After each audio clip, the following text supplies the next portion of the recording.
America regime change नहीं, ईरानी तेल के ऊपर फोकस कर रहा है। यह बयान भी आज सरफेस होता है जिसमें US will cease all the oil from Iran, ऐसा व्हाइट हाउस के ऑफिशियल ने कहा है। मतलब साफ है कि अमेरिका अगर ईरान की वजह से उसे कुछ नुकसान हो रहा है तो उसकी भरपाई के नाम पर ईरान पर फिर से प्रतिबंध ला देगा और जो सत्ता यहां बनकर आएगी उसके साथ युद्ध रोकने की शर्त में इनके तेल पर कंट्रोल मांगेगा। दुनिया में तेल के लिए अमेरिका वेनेजुएला को पहले ही कब्जे में ले चुका है और ईरान को भी कब्जे में लेने की तैयारी में है। ये वो इंटरव्यू है जिसमें national emergency dominance council executive हैं, डायरेक्टर हैं, उन्होंने कहा कि ultimately we are not going to have to worry about these issues in the Strait of Hormuz because we are going to get all the oil out of the hands of the terrorist। कि हम उन लोगों के हाथ में से सारा की सारा तेल छीन लेंगे।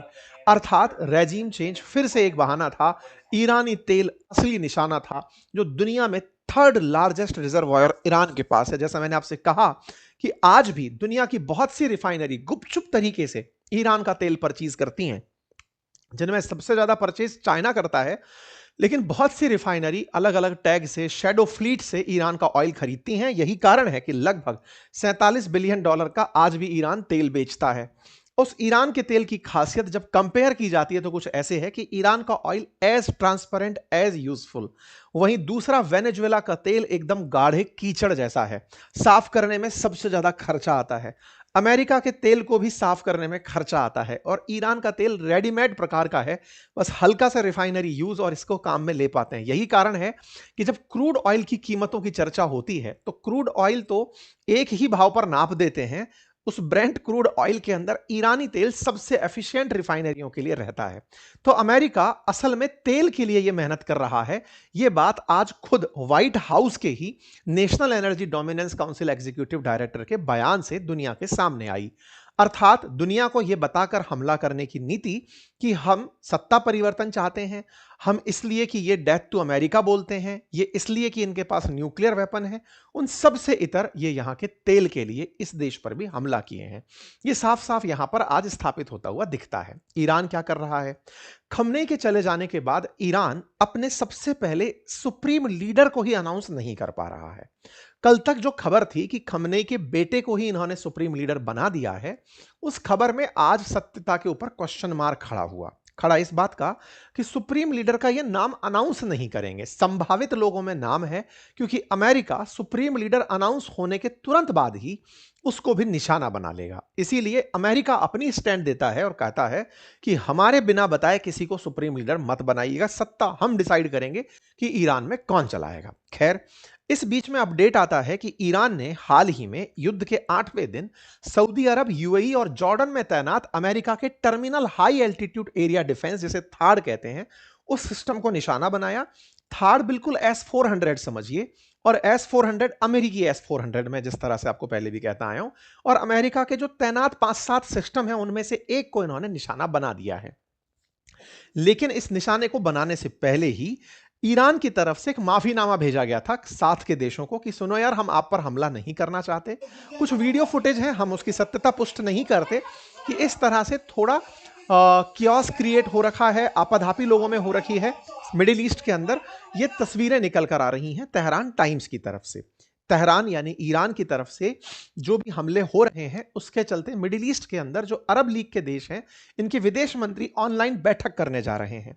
और उस ऑनलाइन बैठक से पहले जो यहाँ के ईरान के राष्ट्रपति हैं, वो आज दोपहर में कहते हैं कि yesterday in the temporary leadership council we made the decision that from now on Iran will no longer attack neighbouring countries unless attacks are carried out from there.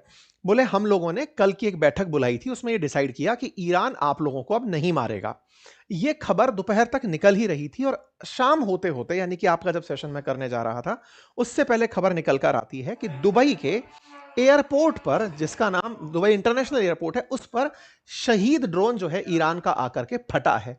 मतलब यहां पर पहले बात चल रही है कि हमले नहीं करेंगे और उसी बीच में हमले हो जाते हैं। समझ ये नहीं आ रहा है कि ईरान चाह क्या रहा है और किस देश के खिलाफ वो एक्शन ले रहा है।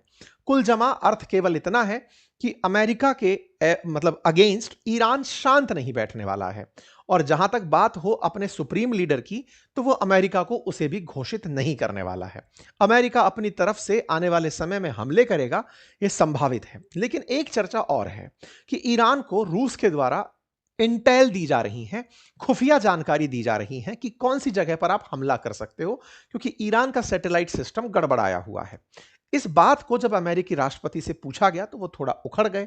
जब रक्षा मंत्री से पूछा गया तो उन्होंने कहा कि हमारी गुप्तचर एजेंसीज दुनिया की सबसे सक्षम गुप्तचर एजेंसी हैं, उन्हें सब पता है कि कौन किससे क्या बात कर रहा है।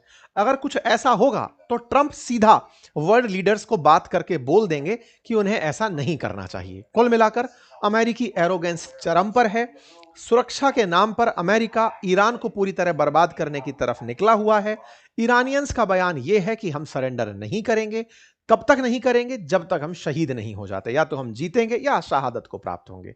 आपको क्या लगता है कि इस युद्ध का परिणाम क्या होगा आपकी नजर में? जरूर कमेंट बॉक्स में बताइएगा। फिलहाल के लिए इतना ही। चैनल पर नए हैं तो सब्सक्राइब कर लें।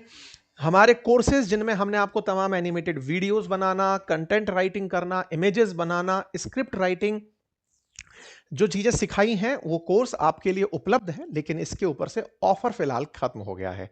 जिन्होंने एनरोल किया ऑफर के थ्रू, उन सबका वेलकम है। बाकी सभी साथियों के लिए कोर्सेज ओपन रहेंगे, आप जब चाहें इन्हें एक्सेस कर सकते हैं। फिलहाल के लिए इतना ही। बहुत बहुत धन्यवाद।